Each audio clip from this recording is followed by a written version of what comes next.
All right, effects of solubility. So what happens when you're not going into pure water? So effects of other species in water already that might change the solubility of a species. Um, the first sort of cases that we're going to look at are sort of simple cases, and they fit in with what we know about Le Chatelier's principle and even like common ion effect stuff that we saw with buffers. What happens if we're going into a solution where part of your solid compound that's breaking down is already there? Like the metal's already floating around, or the anion is already floating around. Well, if there's already product there, then not as much product will be made. Okay? So if we have a solution with the metal or the anion, all right, that you're trying to sort of analyze how much goes into that solution, if it's already there, the solubility goes down. Like I said, it looks kind of like Le Chatelier's principle type problem. You'll see the mathematical setup is pretty straightforward. So let's look at this problem, the solubility of SR3PO42 in 1 molar SR3NO3, 2. All right. So in this case, right, we already looked at this species in pure water and we saw that it was really kind of insoluble and we got a very small amount for our solubility for the X that we solved.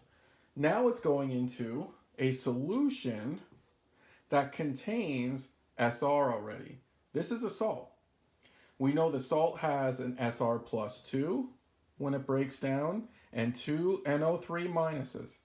And NO3 minuses, they're not acids, they're not bases, they're spectator ions, they don't really do anything. But if you look at this, it's the solubility of this where there's already some of the metal present. So what do? SR3PO4 still has a KSP. So it still breaks down weakly into 3 SRs and 2 PO4 minus 3s. All right. We can still write an ice table.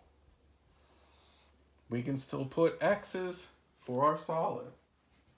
There's no PO4 minus 3 present, but the big change is, are you going into pure water anymore? Nope. You're going into a situation where there's already SR plus 2 present. You already know how much there is present too at the beginning. It's 1.0 molar. That is an I. That's I info. It's not 0 anymore. Now there's some metal there. Q is still 0. I'm still going to put a plus X here and a plus X here. This will be, oh, sorry. I got caught up in something I want you guys not to get caught up in. Remember to include stoichiometry in your analysis. I'm going to put plus 3x here, and I'm going to put plus 2x here based off the stoichiometry that I see. So I plus c equals e. This is 1.0 plus 3x, and this is 2x. Paying attention to stoichiometry. Solubility is still x.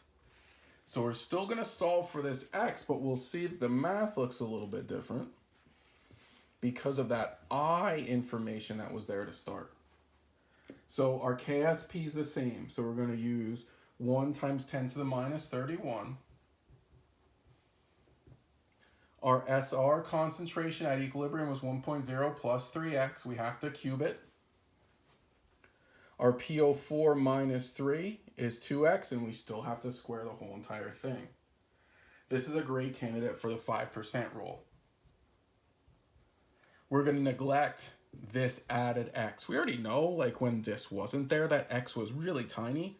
So 1.0 is probably going to be way bigger than even 3 times x. 1 times 10 to the minus 31 looks like 1.0 cubed times 4x squared. X in this case, and again, check my math. Let me know if you find an error. These are all new examples that we're doing. X looks like 1.581 times 10 to the minus 16th now. There would be one significant figure, right? You would report this as 2 times 10 to the minus 16 molar once you round, and that's a lot smaller. But it kind of makes sense. There was already product there. It's almost like it's resisting this breaking down because there's already stuff there. So the new solubility is way smaller than the old solubility that we got. Okay? So a lot of these problems are, hey, there's already metal floating around or there's already anion floating around. Put that information in as I. As another example of this where it's slightly tricky is a lot of hydroxides are insoluble.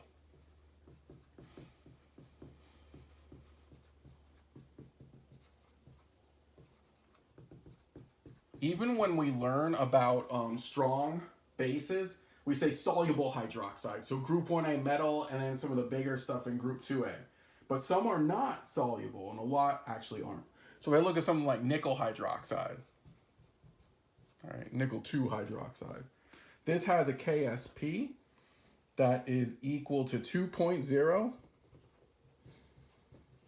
times 10 to the minus 15. Before we get into complications associated with this hydroxide salt in a non-pure water situation, this hydroxide salt dissolving in something other than just H2O and only H2O, let's just do a quick little example problem with this in pure water. Nickel hydroxide is a solid. It has a KSP, so it's a weak dissociator. So we're going to set up an equilibrium. It breaks into a nickel plus 2 and 2 hydroxides. Right? In water, we know that there is hydroxide to start, but it's 10 to the minus 7, so we might as well just make it 0. That's how small it is. Put an X here, plus a 2X here, X, 2X. We have a KSP. All right, this feels everything like we did last video. Our KSP is 2.0 times 10 to the minus 15th. This is equal to X times the quantity, 2X squared. So this looks like 4X cubed. And so nickel hydroxide going into pure water, it looks like we get an X that's 7.937 times 10 to the minus 6. All right, that's like 70 times more, the 1 times 10 to the minus 7 that we were looking at there. So I think we're set with a 5% rule. This will have two significant figures. So the solubility is 7.9 times 10 to the minus 6 molar. So again, a small value. Let's do this problem again, but let's not go into pure water. Let's go and let's do the solubility of nickel hydroxide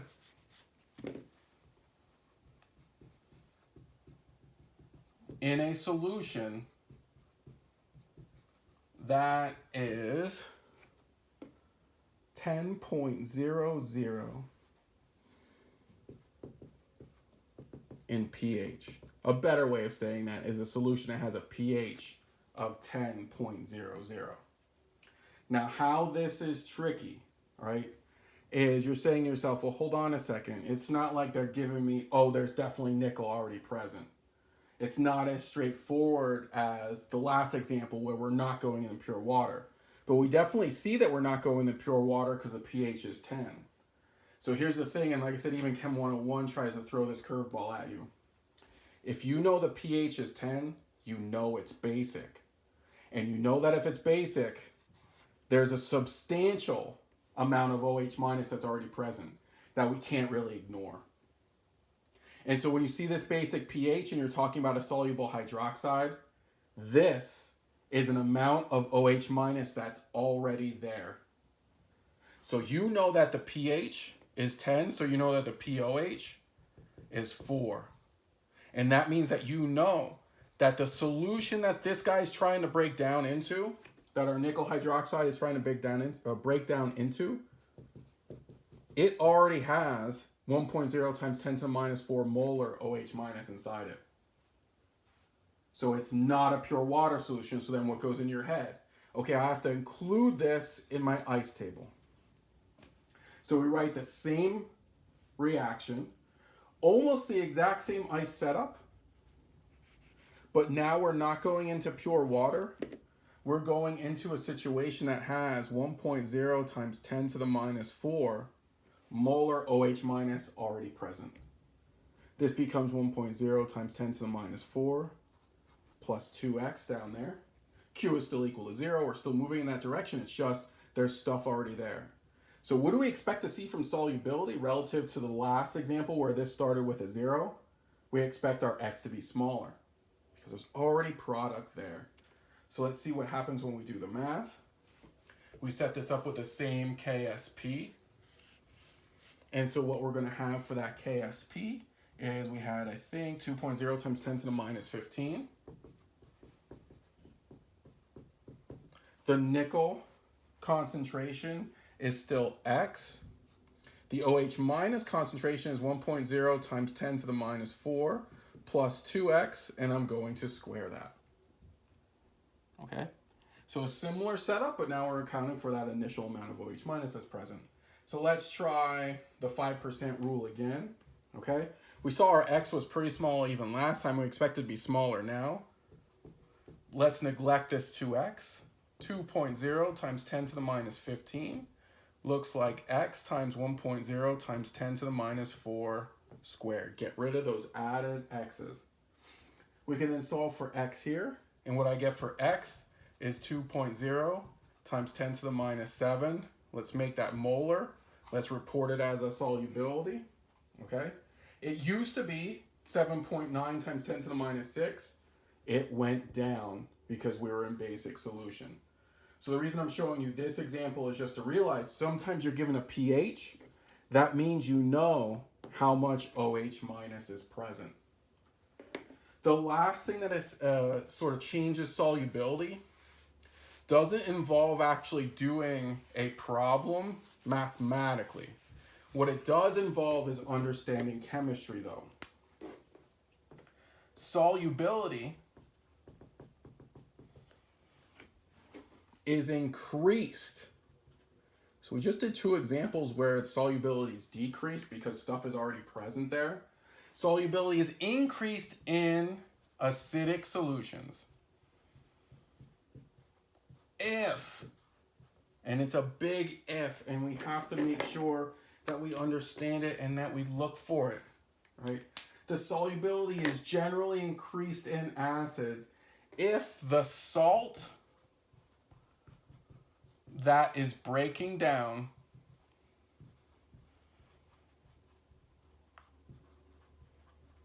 has a basic anion, right? It's only going to affect, going into an acidic solution, something with a pH less than 7, is only going to affect solubility if it can actually remove base. So we know that some anions, okay, like F minus, like acetate, these come from weak acids, so they themselves are weak bases. But we know that some anions, like chloride, like perchlorate, all right, for example, they come from strong acids and they are not bases. So the anion involved in the salt, it has to itself be a base. So then what does the acid in the solution do? It removes base. And if it removes base, if you remove product, it makes your X bigger because it's going to throw the reaction to the right-hand side more. Okay? So a couple examples. And like I said, it's more of a question and checking, all right, whether you understand the acid-base properties of the anion of the salt, all right? So, will AgCl solid have an increased solubility